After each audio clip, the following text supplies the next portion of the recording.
શીખવાડ્યું, અંધશ્રદ્ધામાંથી બહાર કાઢ્યા અને આ જાણ અંગ્રેજોને ખબર પડી. આ સભામાં 1200 આદિવાસીઓ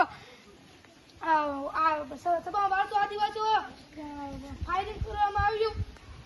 1200 લોકો શહીદ થયા અને 1200 લોકો શહીદ થયા અને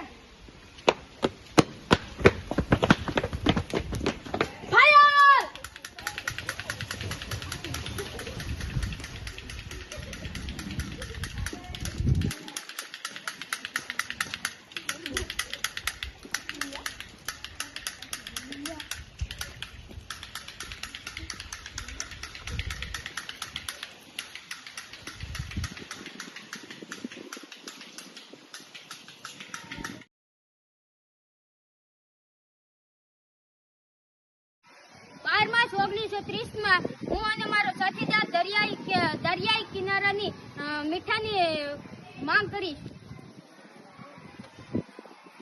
આજથી અમે મીઠા પર કર નાખીશું.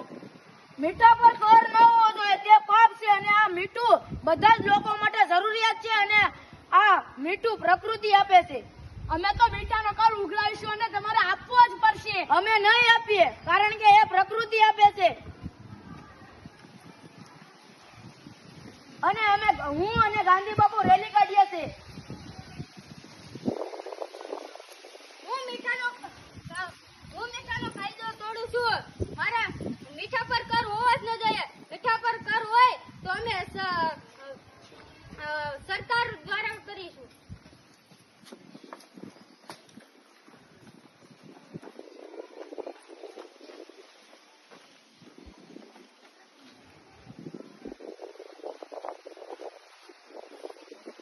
આલ્યો અમે તમારા મીઠાનું કંઈક વિચારીશું કરનું.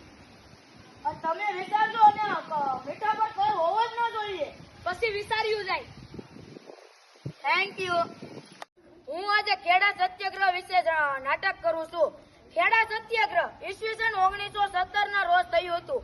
આ ખેડા સત્યાગ્રહમાં અતિવૃષ્ટિના કારણે વધારે વરસાદ આવવાથી પાક નિષ્ફળ થતા અંગ્રેજોએ મહેસૂલ ઉઘરાવવાનું નક્કી કર્યું.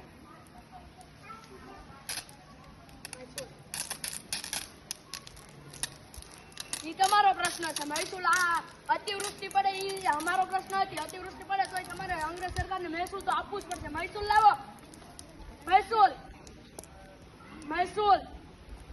વધારે પડતો વરસાદથી અમારી પાસે ખાવાનું કઈ અનાજ નથી, મકાન નથી, તો અમારે પૈસા ક્યાંથી લાવવો? અને તમને આ એટલી બધી અતિવૃષ્ટિના કારણે અમારી પાસે પૈસા જ નથી, તો તમને અમે પૈસા અથવા મહેસૂલ ક્યાંથી લાવીએ? ઈ તમારો પ્રશ્ન છે. અમારે ઈ કાંઈ નહીં જાણવું. તમારે અમને મહેસૂલ દેવું પડશે એટલે દેવું જ પડશે. અને આ લડતમાં હું નેતા બન્યો. ત્યારબાદ ગાંધી બાપુએ કહ્યું ખેડૂતોને કે સરકાર આપણી માંગણી ન સ્વીકારે તો આપણે મહેસૂલ ભરવાનું. ને સરકાર મહેસૂલની રકમ ચૂકવે તોય તેને જવા દેવા.